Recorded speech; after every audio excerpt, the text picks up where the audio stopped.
됩니다. 인사하겠습니다.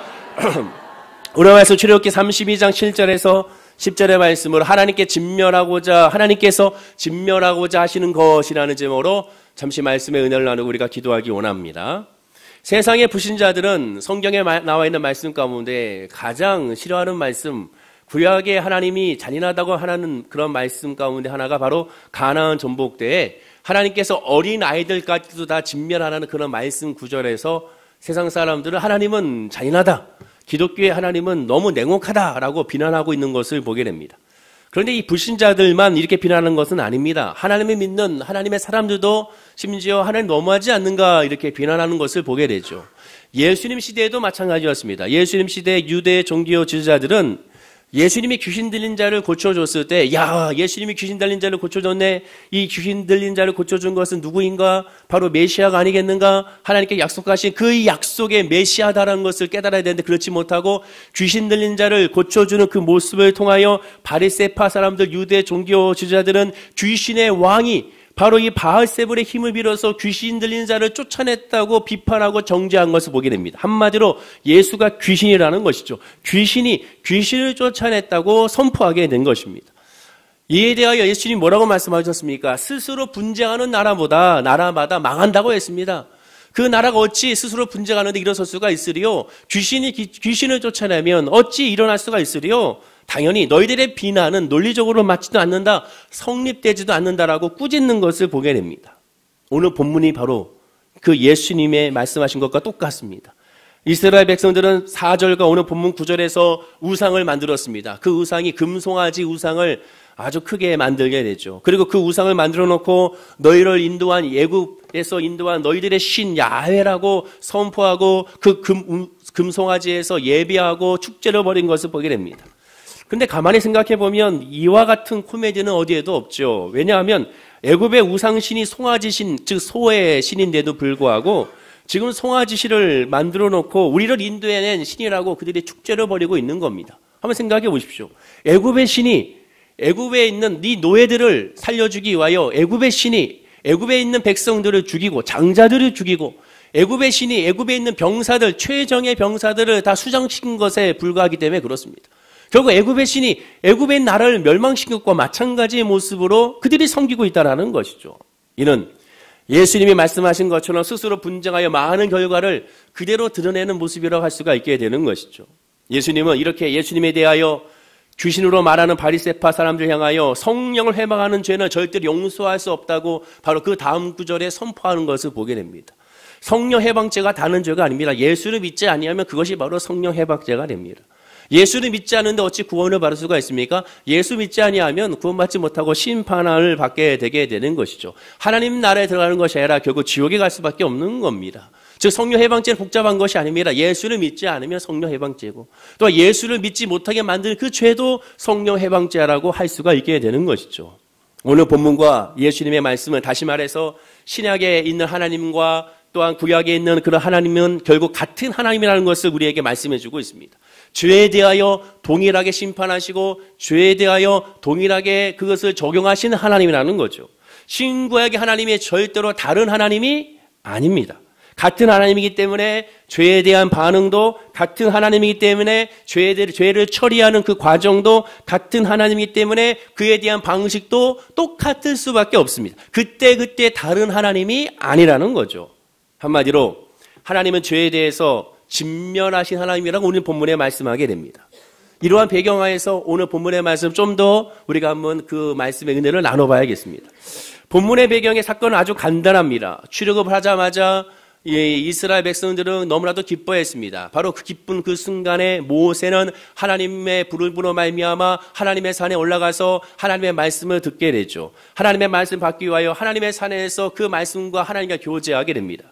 그런데 모세가 바로 내려오지 않고 1주일 또한 2주일 시간이 지나가게 되자 점점 더 길어지게 되자 이스라엘 백성들이 동요하기 시작을 하죠. 그것이 오늘 본문의 1절에서 이렇게 시작이 됩니다. 우리 1절 말씀을 다 함께 읽어보겠습니다. 자, 시작. 백성이 모세가 산에서 내려옴이 더딤을 보고 모여 백성이 아론에게 이르러 말하되 일어나라 우리를 위하여 우리를 인도할 신을 만들라. 이 모세 곧 우리를 애굽 땅에서 인도하여 낸 사람은 어찌 되었는지 하는지 알지 못함이니라. 이스라엘 백성들이 모세가 내려오지 않자, 지도자, 눈에 보이는 지도자가 내려오지 않자 그들은 동요되기 시작했습니다. 그 사람이 어떻게 되는지 우리가 알지 못하지 않느냐. 우리를 인도한 그 신을 우리에게 보이라 라고 아론에게 말하게 되죠. 결국 본문 4절에 이렇게 만들게 됩니다. 역시 4절 말씀도 읽어보겠습니다. 아론이 그들의 손에서 금고리를 받아 부어서 조각칼로 새겨 송아지 형상을 만드니 그들이 말하되 이스라엘아 이는 너희를 애굽 땅에서 인도하여 낸 너희의 신호다 하는지라. 아론이 그들에게 말하죠. 너희들의 금을 다 가지고 와라. 금을 가지고 와서 그 금을 가지고 금을 녹여서 금송아지를 만들고 그 만든 후에 거기서 예배를 드리게 됩니다.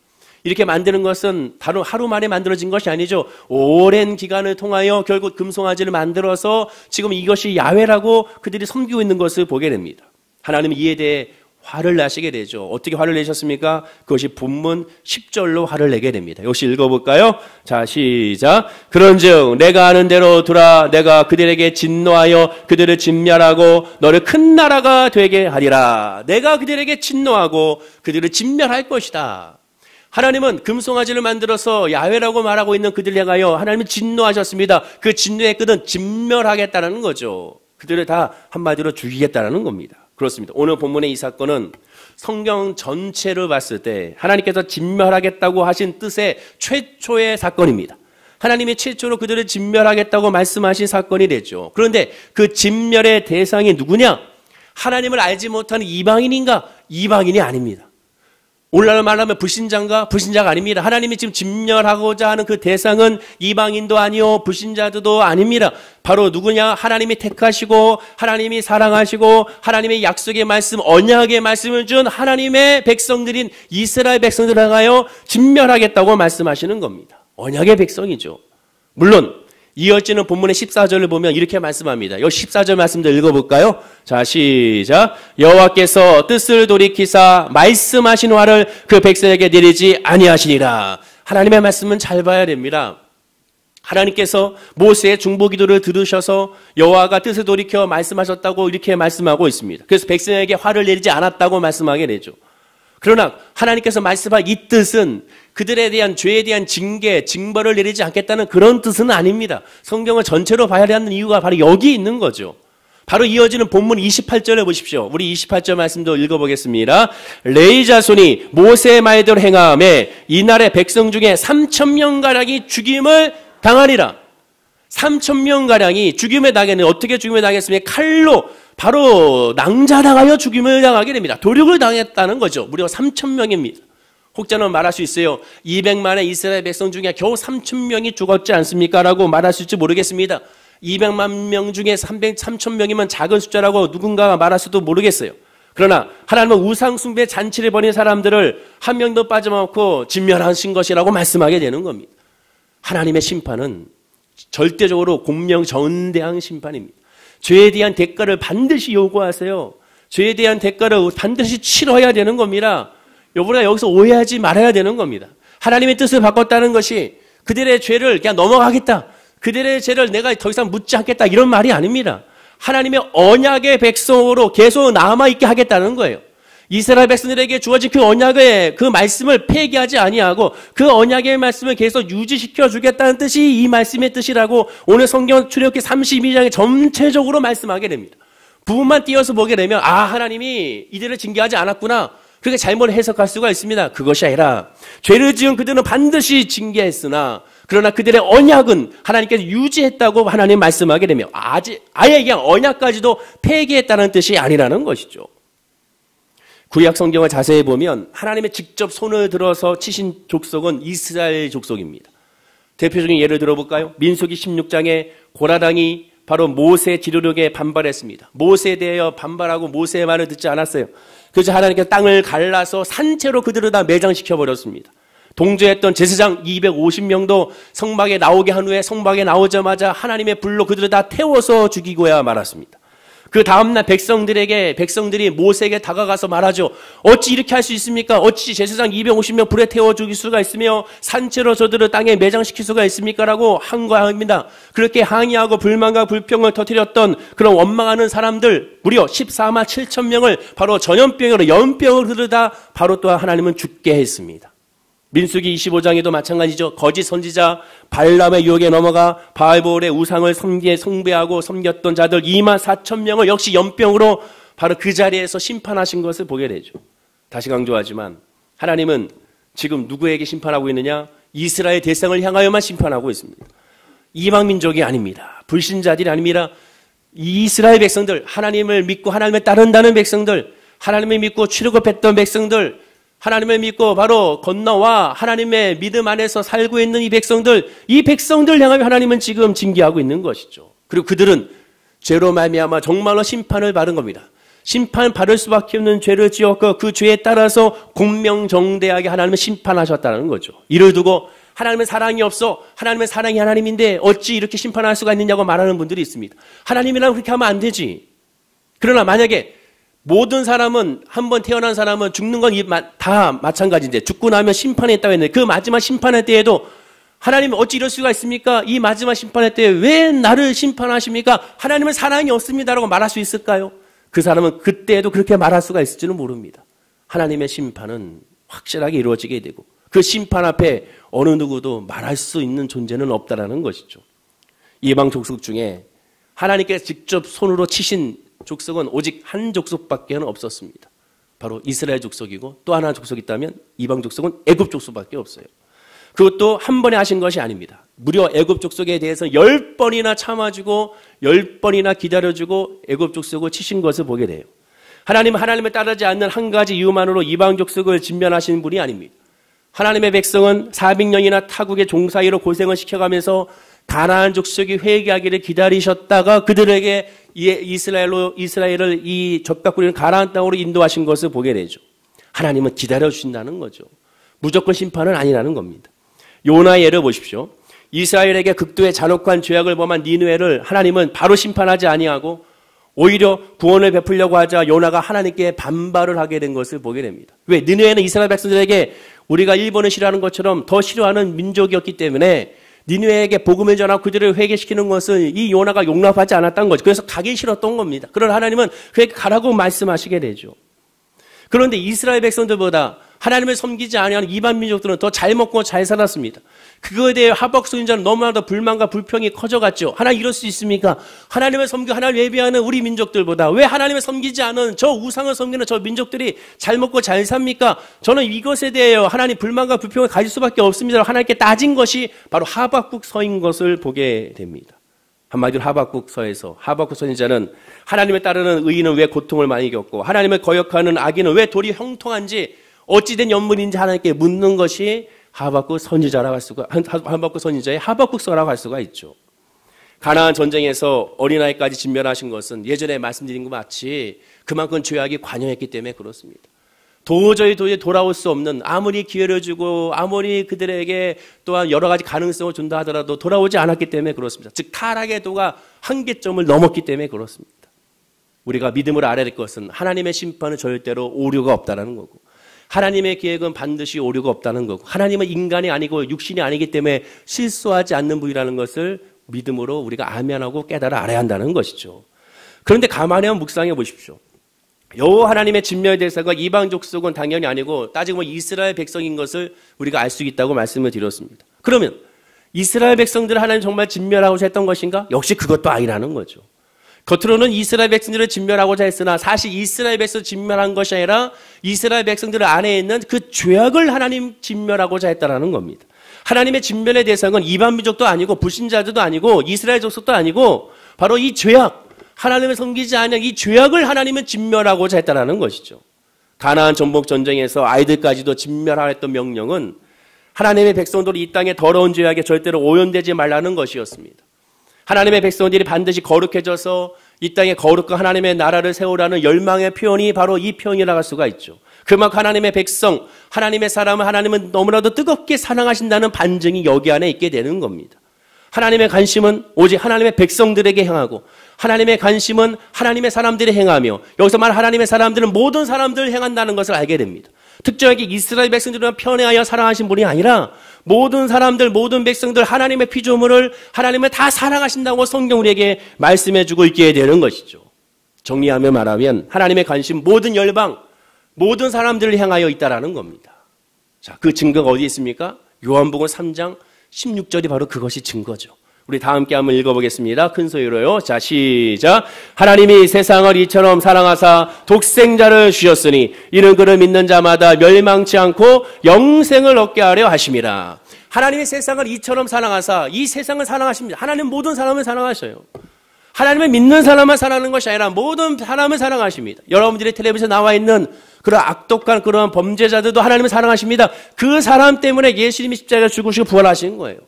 모든 사람 때문에 십자가에 죽으시고 부활하신 겁니다. 하나님은 모든 사람을 사랑하신다는 것을 기억해야 되는 거죠. 옆에 분에게 인사하겠습니다. 하나님은 당신을 사랑하십니다. 인사하겠습니다. 그리고 하나님의 목적은 뭡니까? 예수 그리스도 이 땅에 보내신 목적은 그것을 믿는 자마다, 예수를 믿는 자마다 멸망치 않게 하라는 뜻이 있습니다. 그 얘기는 역으로 얘기하면 예수를 믿지 않으면 멸망한다는 거예요. 애굽, 가나안, 니느웨, 하나님의 사랑 밖에서 벗어난 적이 없습니다. 성경을 통하여 봤을 때 이스라엘 백성만 하나님을 사랑한 것이 아니라 이스라엘 백성을 통하여 애굽과 가나안과 니느웨와 바벨론 모든 이방 민족들까지 하나님을 사랑하시고 그 뜻이 바로 아브라함이 주어진 복의 근원이라는 뜻인 것을 알게 되는 것이죠. 보십시오. 하나님은 애굽을 사랑하셨기 때문에, 그렇기 때문에 10번이나 이 애굽 사람들이 하나님께로 돌아오기를 기다리셨습니다. 10번의 재앙이 뭡니까? 10번이나 기다려줬다는 거예요. 출애굽했을 때 여러분 꼭 기억해야 될 것은, 출애굽했을 때 이스라엘 백성들, 유대인들, 즉 히브리 민족들만 출애굽한 것이 아닙니다. 출애굽했을 때 이 이스라엘 민족뿐만 아니라 함께 동조하고자 하는 이방 민족들, 심지어 애굽 사람들조차도 같이 여호와 하나님을 믿고 따라가기를 원하는 사람들은 무조건 다 함께 동참했다라는 것이죠. 또한 실제로 성경에 나와 있는 인물들 가운데 이방 민족들이 굉장히 많이 있습니다. 우리 대표적으로 우리아도 바로 이방 사람인 것을 우리가 알게 되는 것이죠. 하나님의 뜻은 한 특정인 민족에 있는 것이 아니라 모든 사람에게 있는 것이죠. 그래서 애굽을 돌아오게 하기 위하여 하나님은 기다리고 10번의 재앙을 통하여 하나님이 하나님이라는 것을 드러내셨고, 하나님이 하나님의 역사라는 것을 드러내셨으며, 심지어 애굽의 술객들도 야, 이거는 하나님이 아니면 할 수 없다고 스스로가 고백한 것을 보게 되는 겁니다. 하나님을 알게끔 하기 위해 하나님은 애굽도 사랑하시고 기다려주셨죠. 그러나 그들은 돌아오지 못했습니다. 하나님은 가나안을 사랑하셨습니다. 가나안 민족을 멸하려 했으나 그러나 하나님은 가나안을 사랑하셨어요. 그래서 그들이 돌아오기를 무려 400년 동안 기다렸으나 끝끝내 돌아오지 않자 때가 되자 그들은 심판을 받은 겁니다.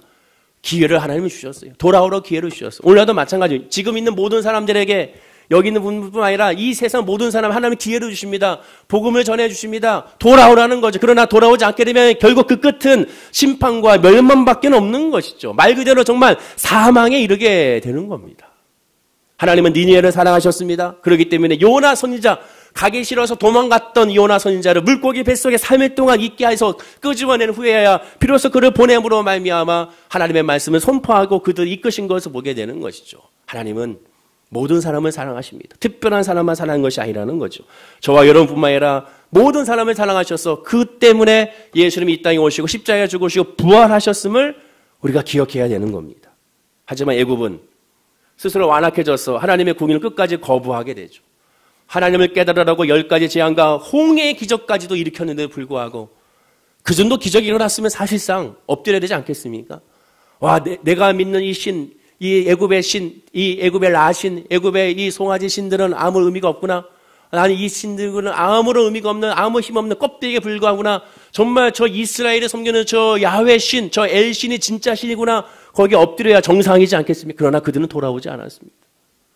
예수 그리스도의 놀라운 하나님의 말씀을 듣고, 야, 이 말씀을 누가 하리요? 이렇게 신비롭고 이렇게 지혜로운 말씀을 누가 하리요? 야, 이 말씀을 듣고 나서 하나님을 발견하는데 놀랍기만 했지 발견하지 못했습니다. 예수님 주변에 수많은 사람들이 기적을 경험했습니다. 불치병이 나왔습니다. 안진병이 일어났습니다. 규머리가 결국에는 열리는 역사가 나타났습니다. 장님이 눈을 보게 됐습니다. 그러면 그런 역사가 나타나게 되면 아, 이분이 메시아구나. 하나님이 아니면 이건 사람이 할 수가 없다. 이건 귀신이 할 수가 없다. 이거는 하나님이 아니면 할 수가 없다. 메시아다를 깨달아서 엎드려야 되지 않겠습니까? 그러나 그것을 깨닫지 못하게 되는 것이죠. 너무나도 안타까운 겁니다. 십계명 또는 율법, 이 모든 것을 전체를 한마디로 줄이면 제발 하나님이 하나님이라는 것을 알라는 겁니다. 깨달으라는 거예요.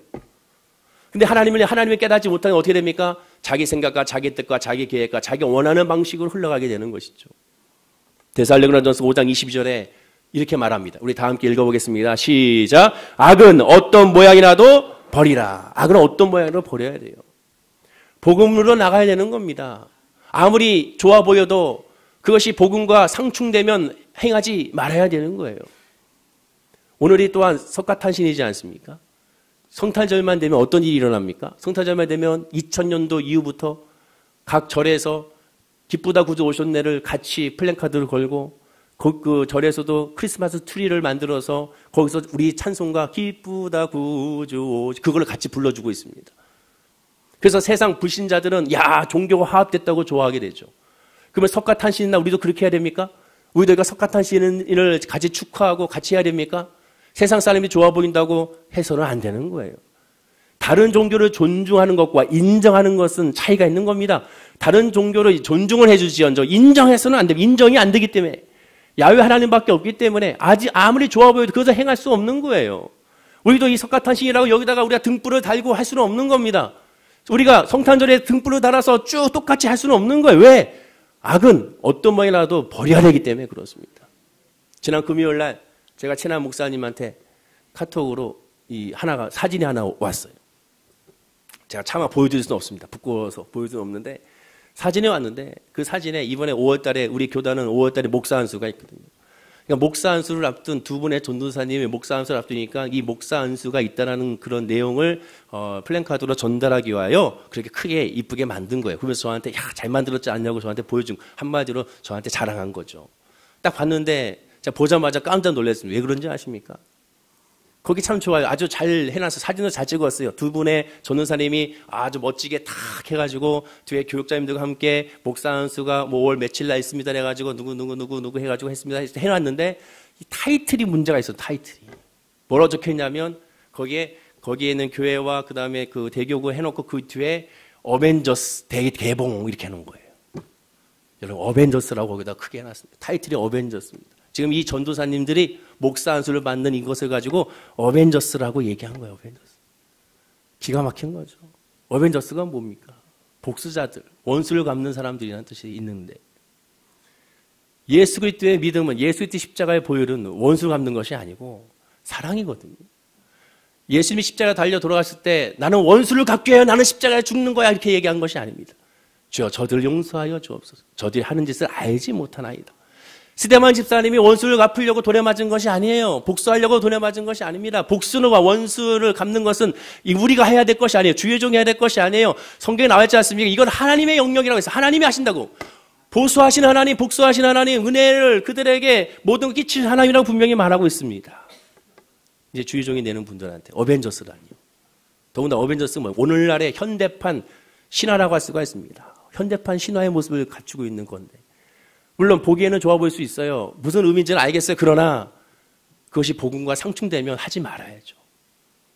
예전에 유명한 가수가 우리 CCN계 가수가 국민여부에다가 복음 콘서트를 한다고 크게 한 적이 있습니다. 그거 보고 제가 깜짝 놀랐거든요. 거기 뭐라고 적힌지 아십니까? CCM계의 디바 누구 도대체 제정신이 있는 건지 하나님의 말씀을 보고 있는 거지. 디바라뇨 디바. 아예 그냥 여신이라고 해놓죠. 여신. 예? 이게 아주 깨닫지 못한 겁니다. 그냥 깨어있으면, 하나님의 말씀에 깨어있으면, 날마다 죽고 십자가의 복음으로 무장하지 않으면 안 되는 거예요. 악은 어떤 모양으로 버려야 되는 겁니다. 그렇지 않으면, 나도 모르는 사이에 내가 복음이 전달되고, 하나님의 뜻과는 멀어지게 되고, 이 세상의 풍조를 따라가게 돼요. 사도 바울이 뭐라고 하면 이 세상의 풍조를 쫓지 말고, 복음으로 말미암아 그들에게 전달에 영향을 끼치는 것이지 그들의 영향을 받아서 교회에 영향을 끼쳐서는 안 되는 거예요. 옛날에 70년대, 80년대 기독교가 부흥이 됐을 때 그 이유가 뭡니까?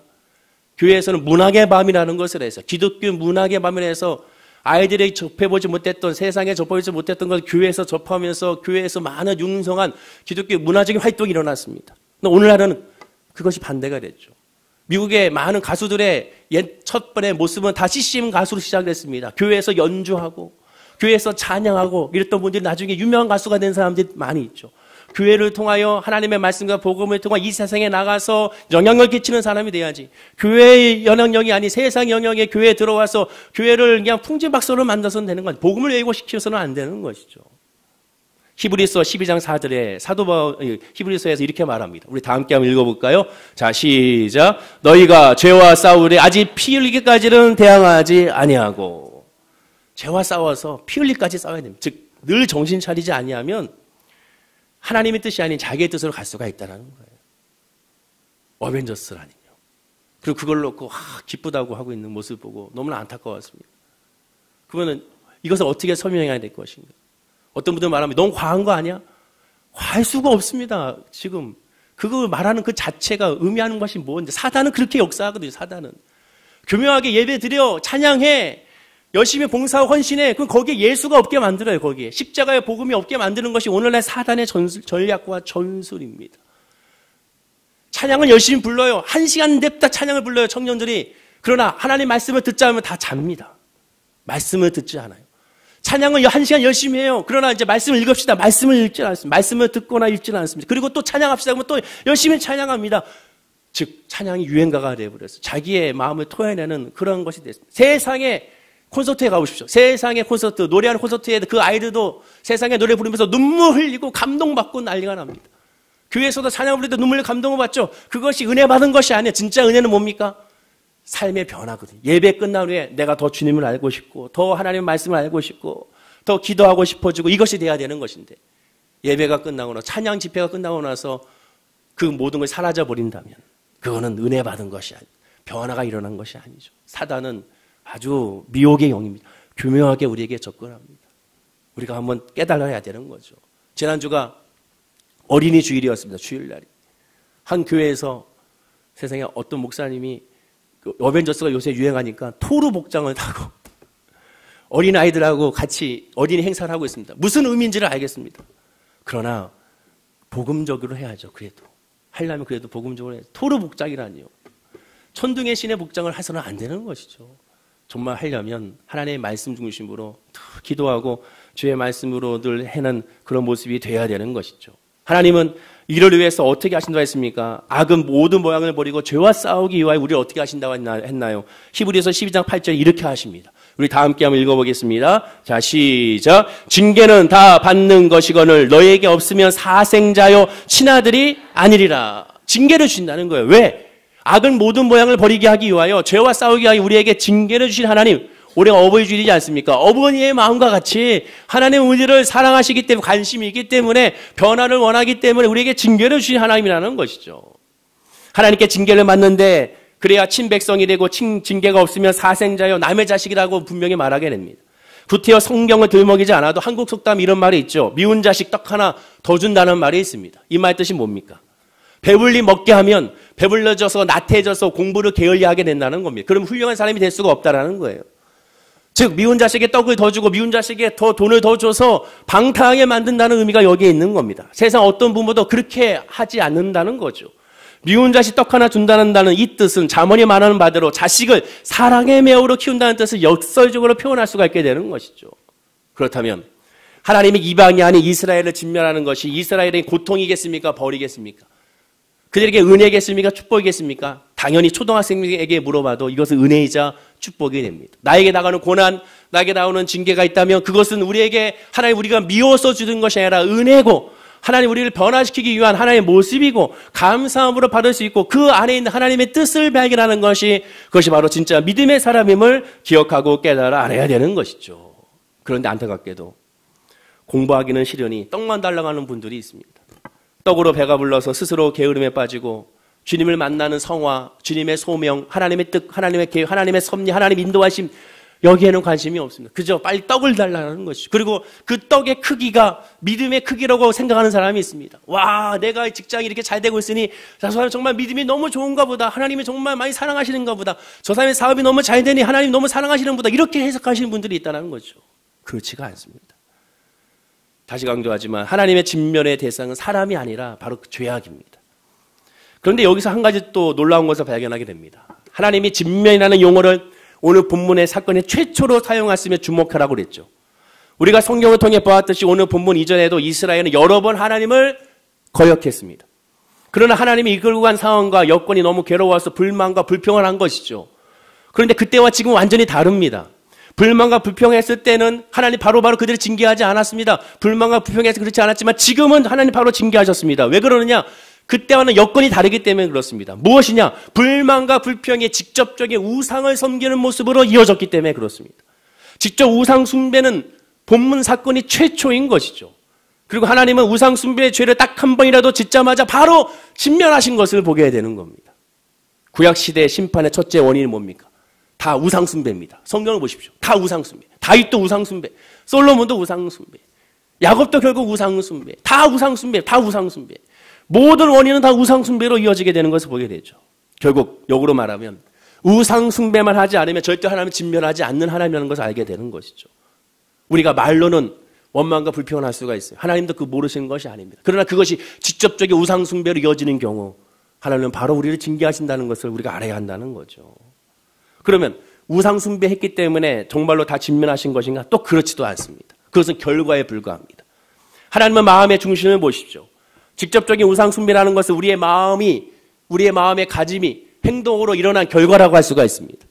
출애굽에서 하나님께서 어떻게 구원을 했는지 정확히 기억한다면, 출애굽한 그 구원의 역사가 어떻게 이루어졌는지를 정확히 안다면 절대로 금송아지 앞에서 춤을 출 수가 없습니다. 다시 얘기하면 진짜 당신이 구원을 받았다면, 정말 내가 구원을 받았다면, 정말 우리가 하나님의 은혜 안에 성도라면 그럴 수가 있느니라, 그럴 수 없느니라 로마서에 말하고 있죠. 하나님의 구원을 받은 사람이 그럴 수 있다 없다라는 겁니다. 한마디로 구원을 받지 못한 사람이 그렇게 되는 거예요. 정말로 무서운 것이 바로 이겁니다. 내가 교회를 다니고 있는데 구원받지 못한 거, 내가 구원받았다고 착각하는 거, 내가 예수 그리스도의 믿음 안에 살고 있다고 착각하는 거, 이것이 진짜 무서운 겁니다. 사단은 그렇게 역사하고 있다라는 것이죠. 여러분 한번 가만히 기억해 보십시오. 한번 여러분 스스로에게 물어보십시오. 제가 한번 물어보겠습니다. 이스라엘을 하나님 어떻게 구원했습니까? 출애굽을 어떻게 구원했습니까? 이스라엘에 출애굽했을 때 하나님의 구원을 어떻게 설명하고 있습니까?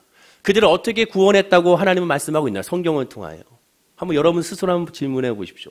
그리고 한번 답을 해 보십시오. 10가지의 재앙으로 하나님이 이스라엘 백성들을 구원했습니까?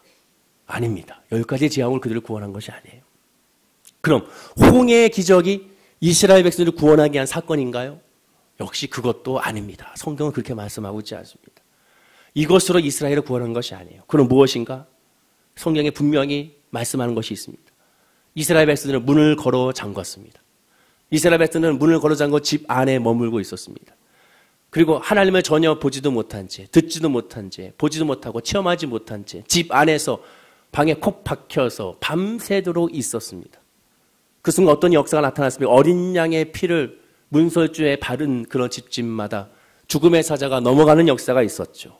그리고 그 피를 보고 죽음이 이루어지지 않았습니다. 사망이 이루어지지 않았습니다. 다시 강조하지만 눈에 보이지 않습니다. 하나님의 역사가 눈에 보이지 않습니다. 하나님의 역사가 귀에 들리지 않습니다. 하나님의 역사가 또한 내가 직접적으로 이 집 안에서 체험적으로 드러나지 않습니다. 그러나 그 다음날 문을 열었을 때 자기들은 구원받음을 확신하게 됩니다. 문 열자마자 모든 금과 은과 폐물을 애굽의 가정들에게 가져가도 된다는 허락을 받게 되고, 그리고 그들에게 얼른 출애굽하라는 그런 명령이 떨어지게 되는 것이죠. 그들이 한 것은 아무것도 없습니다. 집 안에만 들어박혀 있었습니다. 그리고 문설주에 피를 바른 것에 불과합니다. 하나님이 어떻게 하셨습니까? 하나님의 방법으로 하나님이 그들을 구원하셨다는 것이죠. 제발 여호와 하나님이 어떤 분인지 바로 이것 속에서 알라라는 겁니다. 우상신들과 무엇이 다른지를 깨닫게 해주는 뜻이 바로 여기에 있다는 것이죠. 죄인은 구원의 자격과 공로가 없다는 것을 의미합니다. 우리가 구원받은 것은 우리가 잘해서 구원받은 사람 단 한 사람도 없습니다. 여기 있는 사람 모두가 다 똑똑하거나 잘났기 때문에 구원받은 사람이 없습니다. 행위로 구원받은 것이 아닙니다. 하나님의 은혜로 말미암아 구원받는 거예요. 어린 양의 보혈로 피로 말미암아 구원을 받은 것이죠. 오직 양의 피의 공로에 따라 하나님 아버지의 무조건적인 사랑으로 말미암아 그 품에, 그 말씀에 순종해 그 품에 거한 사람만이 구원받았음을 우리가 알게 되는 겁니다. 그리고 그것을 깨닫는 순간 다른 신은 아예 없음을 깨닫게 되는 것이죠. 그리고 그것을 깨닫게 되면 새로운 피조물을 거듭났기 때문에 이전 것으로 돌아갈 수가 없습니다. 아니, 돌아갈 생각도 하지 않습니다. 바로 하나님만 바라보는 믿음의 사람이 된다는 것이죠. 예수 그리스도를 믿는 후에 성도의 일생은 어떻게 됩니까? 그 주의 사랑의 품 안에 있기 때문에 더 이상 옛날로 돌아가지 않는다는 것을 고백하는 겁니다. 그리고 하나님과 나 사이에는 그 예수의 십자가의 사랑밖에 없음을 깨달아서 그것만 바라보는 사람이 되는 겁니다. 그리고 그 사이에 하나님과 나 사이에, 예수님과 나 사이에 절대로 우상은 들어갈 수가 그래서 없게 되는 겁니다. 그럴 수가 없느니라고 사도 바울이 말하는 것처럼 정말 그럴 수가 없는 겁니다. 예수의 은혜 안에 있는데 왜 예배하지 않습니까? 그럴 수가 없는 거예요. 내가 예수의 구원에 확신했는데 왜 기도하지 않습니까? 그럴 수가 없는 겁니다. 내가 예수의 은혜 안에 있는데 왜 11조를 안 드립니까? 그럴 수가 없는 겁니다. 주의 은혜 안에 있는데, 주의 말씀에 있는데 구원의 확신에 있는데 그럴 수가 없는 거예요. 하나님의 은혜 안에 있는데 어찌 그럴 수가 있겠습니까? 로마서 1장에서 8장까지 말씀이 바로 그것을 우리에게 전해주고 있는 겁니다. 그럴 수가 없느니라.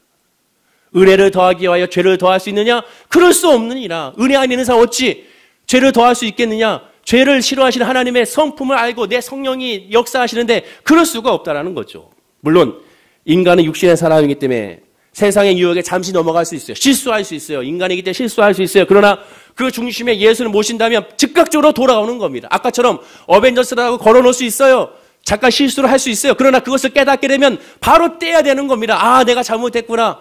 내가 하나님 회개합니다. 내가 실수했습니다. 복음으로 하는 것이 아니라 세상의 이치로 세상의 풍조를 쫓으려고 했습니다. 하나님의 뜻으로 하는 것이 아니라 세상 사람들이 즐거운 것을 하려고 했습니다. 하나님께서 원하는 것을 하는 것이 아니라 성도들이 원하는 걸 하려고 했습니다. 하나님이 원하는 방법을 하는 것이 아니라 사람들이 좋아하는 방법으로 하려고 했습니다. 용서하여 주옵소서라고 바로 인정하고 떼버려야 되는 겁니다. 그리고 회개하고 주님의 말씀으로 다시 나가야 되는 것이죠.